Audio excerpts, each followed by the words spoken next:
want to pass this link along, that'll be just fine. This will be available here in a couple of days on NDOT's traffic calming website. I'll share it. The only other housekeeping thing I think is if you're just joining us, welcome. Just going through some housekeeping items. You do have the ability to unmute yourself as we go through the presentation. Feel free to do that. We're a really small group.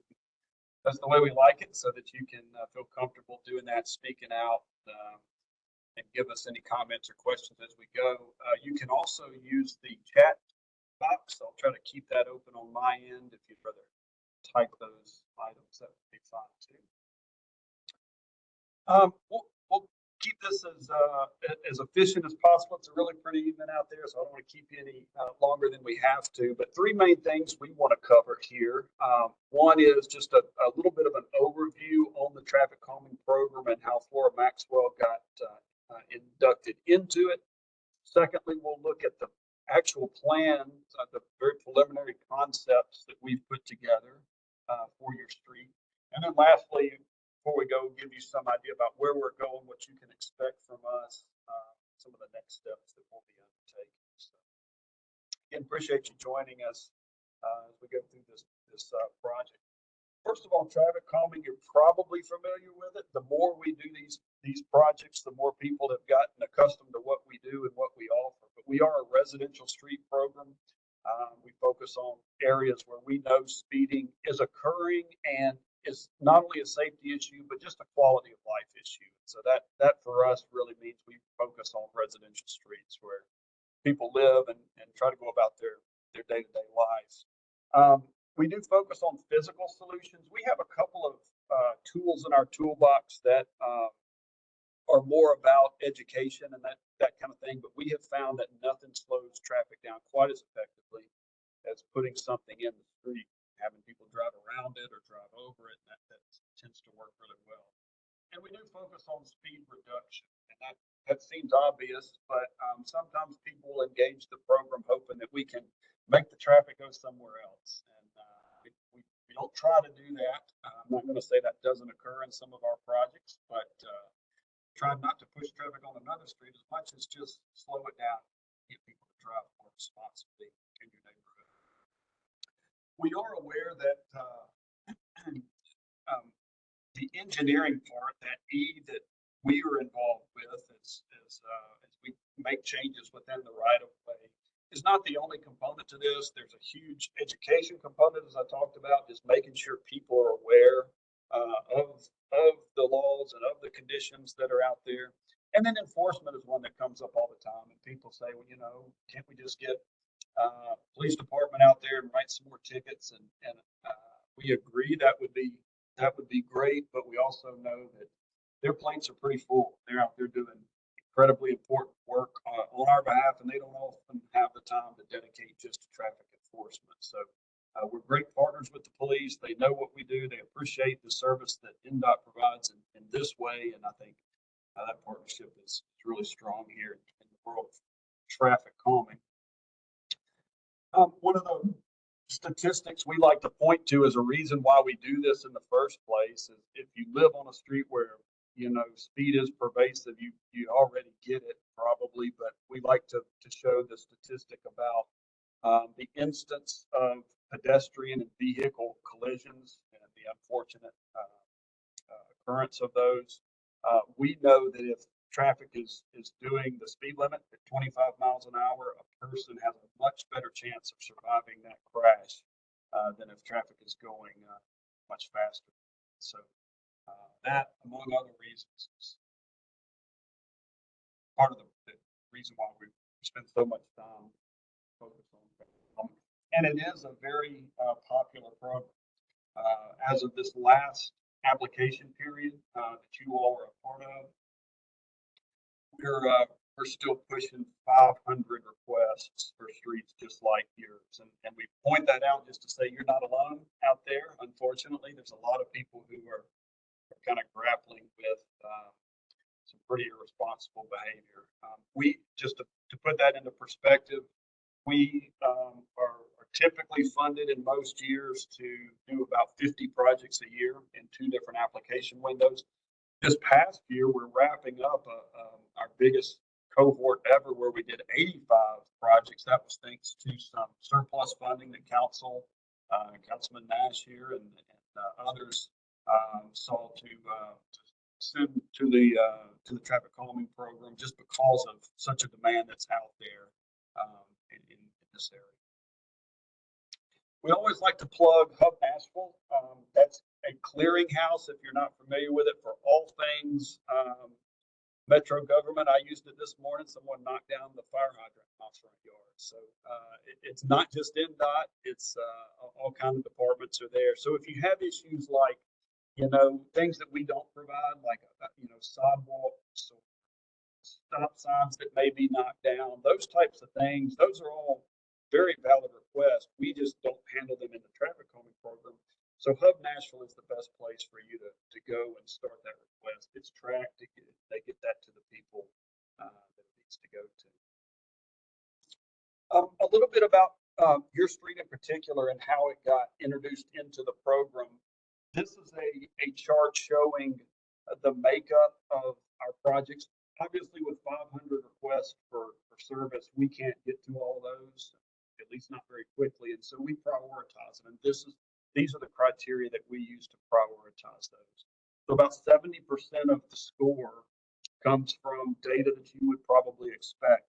Traffic volume, how many cars are on your street, and the speed that we collect, how fast they're going. But there's another 30% there that we know is really important too, and that gets back to other users of the road. So if there's a documented pedestrian crash on your street, that gets points.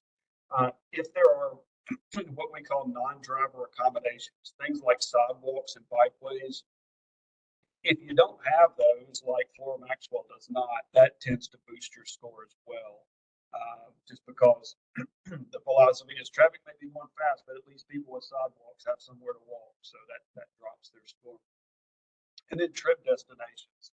Are there things like parks or schools or libraries, things that might encourage people to want to make a walking trip for? So that's a little bit of too. And how your street ranked is this way. 85th percentile speed is just a statistical way that our industry looks at speed. That just says that there are 15% of the cars that are on the street, 15% are going faster than 35 miles an hour. That's not the highest speed we've seen by far for these types of projects. That's probably a little bit on the lower end. You've also got a lower traffic volume. But you've got some of those other things, transit service along Noblesville Road and those other things have kind of boosted the score up. The street width here is really kind of interesting. That looks like a huge range, 20 or 30 feet wide, kind of like we're just guessing. We're not. It starts out very narrow down at Noblesville Road, and then right there in about the middle, around Taylor Street, it really widens out to about 30 feet. You all know this. That doesn't present us any real issues, just something that we have to take into consideration as we design a project, the traffic calming project around that. So just a little bit unusual for our streets. And then the length of the segment that we're working with is about a half mile. And by the way, we are going the whole length from Noblesville Road up to where it dead ends at the hotel. Here is a image of that. It's probably a little hard to tell. It is in our room, but hopefully you can get close enough to your screen and see that. Flora Maxwell is the little green colored line right in the middle of the screen there. That's the Southern Hills Hospital, perhaps. So you're running east to west right below that. And we show this. This is a interactive map that's also available on the city's traffic calming website.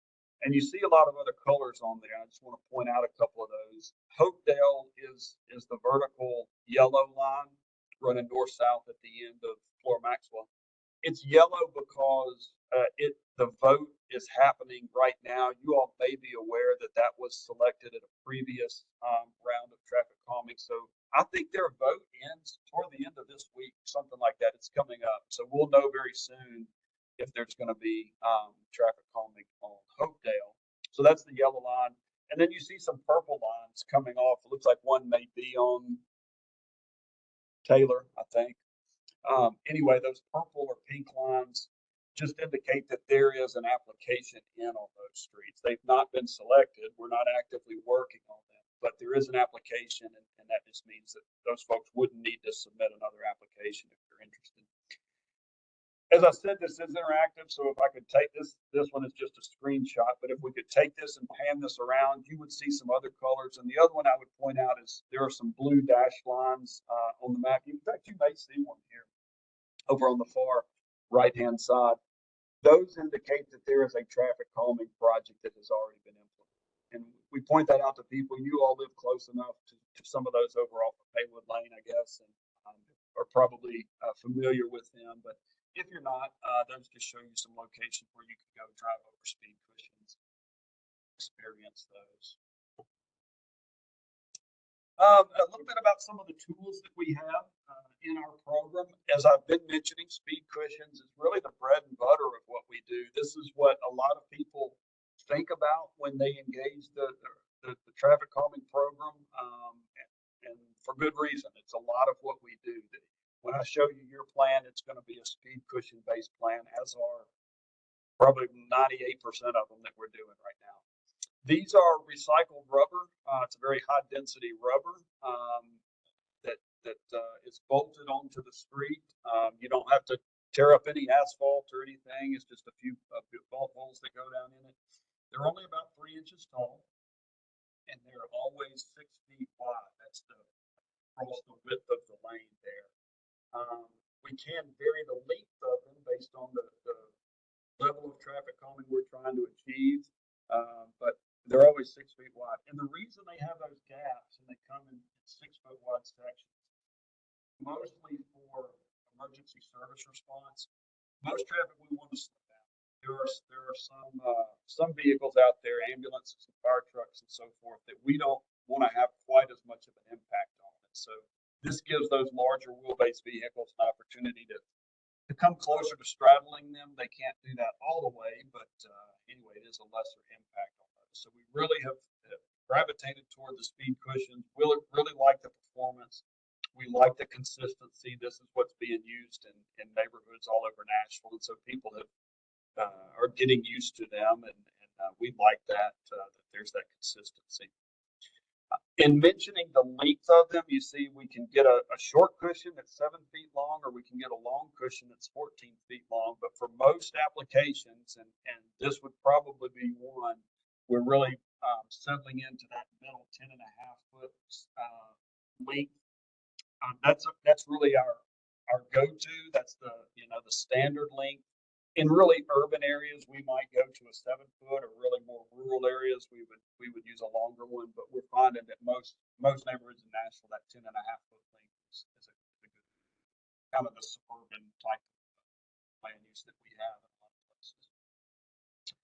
Another tool that we have, which is a really close cousin, made the same way, same manufacturer, same material, it's just configured a little bit differently, is the speed table.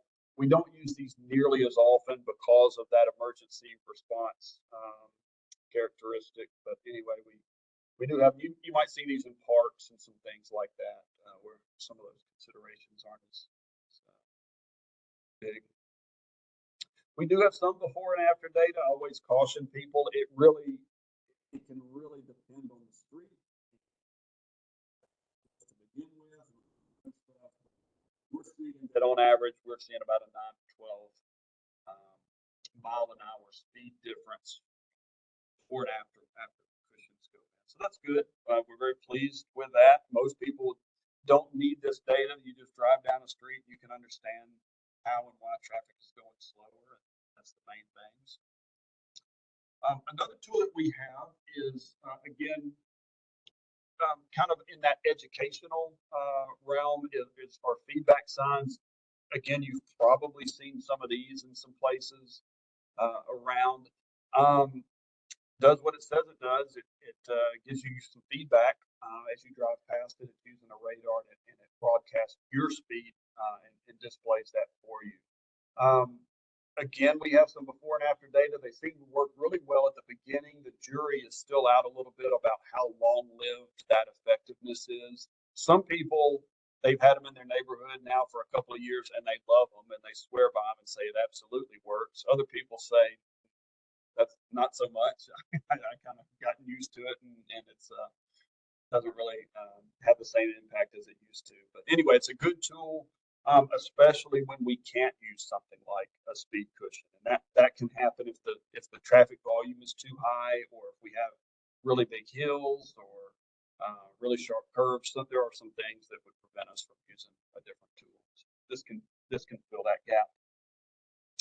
Pavement markings we will use on occasion, just to try and visually narrow the road. We don't do this very often. Sometimes we will restripe a road if it has pavement markings in it, but they've really worn away. But just that visual narrowing of the road can be effective sometimes. In more of an extreme case, we can put a lot of striping down.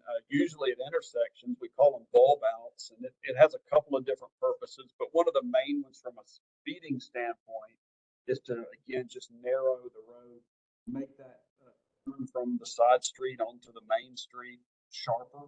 You know, you got to turn the wheel sharper, and that tends to make you go a little slower as you enter or leave the road. So we'll do more of these. These are usually more of an urban type of a treatment, but we try to keep an open mind. It does take a pretty big intersection to warrant something like this. But anyhow, take a look at that. And then chicanes is one that's really a specialty. There's only maybe 2 or 3 streets in Davidson County that have something like this, where it's sort of an artificial meandering of the street back and forth, and that can bring about a slower speed. You almost need on-street parking and some things to, really make that work very well, but it's a tool. And then the last one is traffic circles, and one that we've implemented some and still kind of evaluating that. There are some unintended consequences sometimes with these that we have learned, like with school buses and other big vehicles that have to turn around. It presents some issues sometimes, but can be a good tool if you have a very big intersection with a lot of pavement out there. So this is what I've got. I want you to see this and understand it and speak up if you have comments or questions about it. This is a snapshot of your street. It's the purple line running side to side. On the left-hand side of the screen, you see the stop sign. That's the stop at Nolensville Road. And then coming across the right-hand side of the curves up into that's a dotted line, just designating that there may be traffic calming coming that street. The other thing that you see there are the little those are trapezoids, the little symbol with a C in it. Those indicate approximately our proposed locations for speed cushions. And then you get some little pictures down there at the bottom, 2 cushions and 3 cushions. Normally we don't show both, but in this case, because you have that road widening that happens halfway up the street, what I would anticipate is you would have 2 locations, maybe 3 locations that have 2 cushions, and then where the street gets a little wider, we would probably have to go to a 3 cushion arrangement. It works the same way. It's just a little bit different configuration, just to make sure that these cushions go and cover the full width of the street. We've seen a lot of cases where if we don't really protect that whole width of the street and we leave enough room, people will drive around these, sure enough, even if they have to leave the road. We've seen it. So we take care and have some other treatments to make sure people aren't able to drive through or drive around. It may not be a very exciting plan. This is what a lot of our plans look like. It's a series of speed cushions.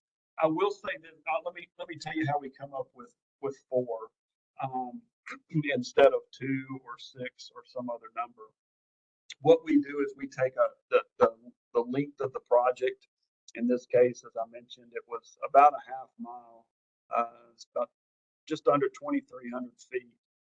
And we divide that number by the spacing that we would like to see in these speed cushions. For the most part, if we're in about a 400 to 600 foot spacing, our experience is that's going to work pretty well. It's not so far apart that people are going to speed up in between these, but it's not so close together that it just is really obnoxious when you having to drive across these every day. And then we divide that in. In this case, we're at 4 sets of speed cushions, gives us an average spacing of about 450 feet. You know, given the land use and everything that we're looking at, I think that would give us a good result. But there are some other considerations too. You guys live on kind of a solid hill all the way up from Nolensville Road, climbing up to Hopedale. We think that the grade of that hill, I haven't been out there on the street, we will do that and we'll measure this, but we think it's right at about our tolerance. We won't typically put speed cushions on anything that's over 8% grade. We try not to be over about 6%. We think most of your street is right there in that 5% or 6% grade. So I think we can get these in. That may be too why you see some spacing here that, you know, they're a little closer together in one area and a little further apart than in another. That's because our early indication is that the hill is a little bit steeper in that area and maybe just a little steeper than what our design threshold is. So we've just spread those out a little bit. I don't think it'll have a huge impact on the performance of them. I just want you to be aware we will look at that. We also will be looking at driveway locations. That's one that can also alter where we put these. But again, we've looked at it from a desktop level. We think this would work, but we won't know for sure until we get out there. And a lot of places in Nashville, you know, there's new construction that didn't show up at the time these pictures were taken. We get out there and now there's 3 new driveways on this. So hopefully that won't be the case. I'll stop there. I've talked a lot. What questions? What comments? Is this what you were hoping for? Do you hate it? What are your thoughts on this?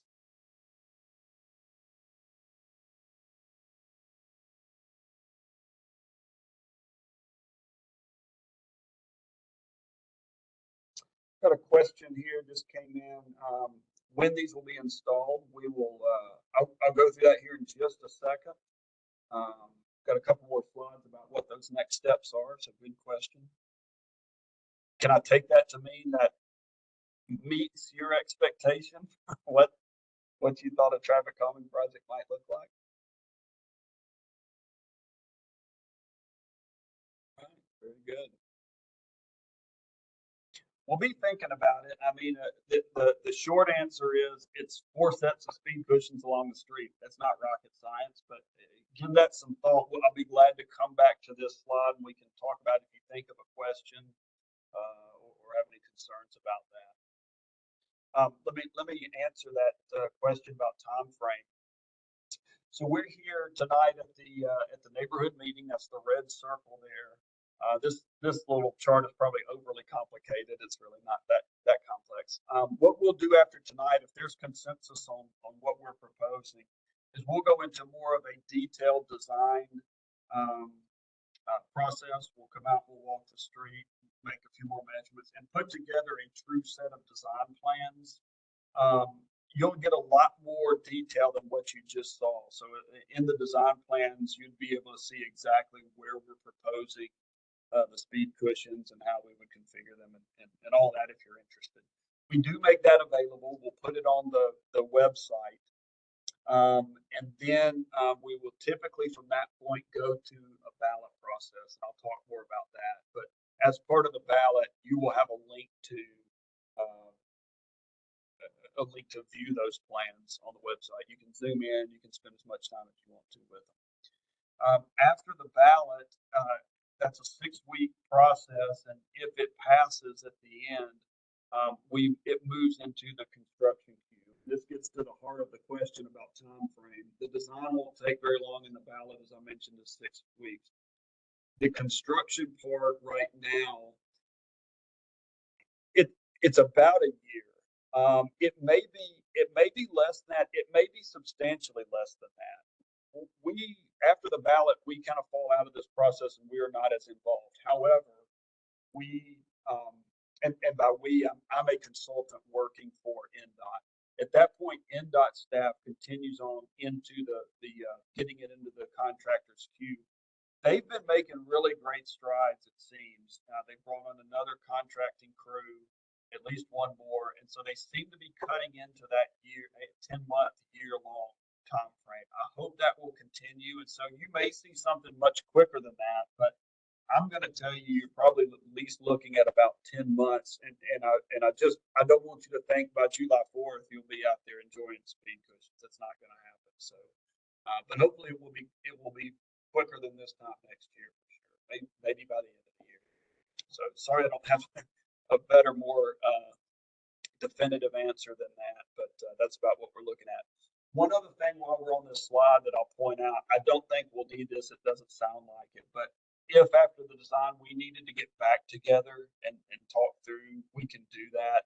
That usually is only helpful if, someone has a different idea or, is not in favor and we feel like we need more time to think through it. But that's that other little light blue arrow that you see down there with the second neighborhood meeting. Let me talk a little bit about that ballot process. It is important, it is required. So after those design plans are posted, we will send out postcards, hopefully kind of like the one you got for this meeting. It'll go to people who own property on the street. It will be open for 6 weeks, and it'll have a special QR code on it and a telephone number if you'd rather just call, that will take you to a Nashville.gov voting page. And it's real simple. You give your information and whether you're in favor of it or not in favor of it.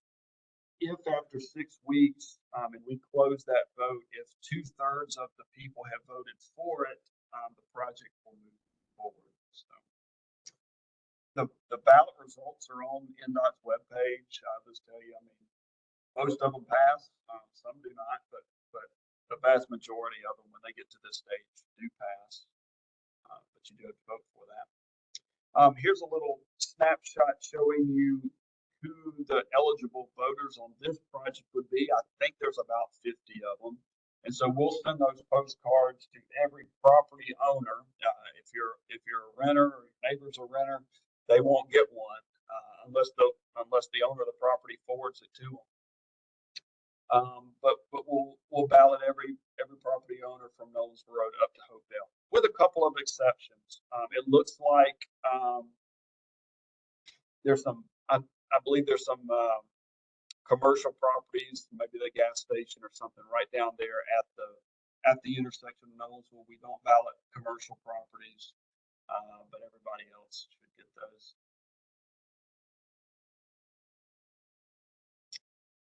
I don't think we have any vacant properties, parcels that don't have a house on them. We don't typically ballot those either. Anyway, any questions or comments on the ballot process? Sometimes I ask questions.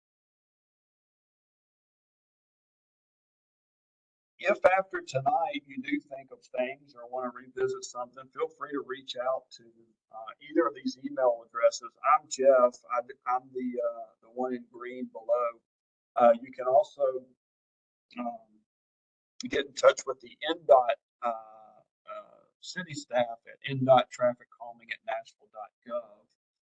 Feel free to email either or both of us, and do our best to get you an answer or clarification. And that's a link to the city's traffic calming webpage. So a lot of good information on there. That map is on there that we looked at. All of the design plans from other neighborhoods are on there if you want to get a feel for what those look like. Just a lot of information about traffic calming that you never thought you might be interested in. That's all I have to present. We got through that pretty quickly. Any other feedback on the concept that we showed? or anything else?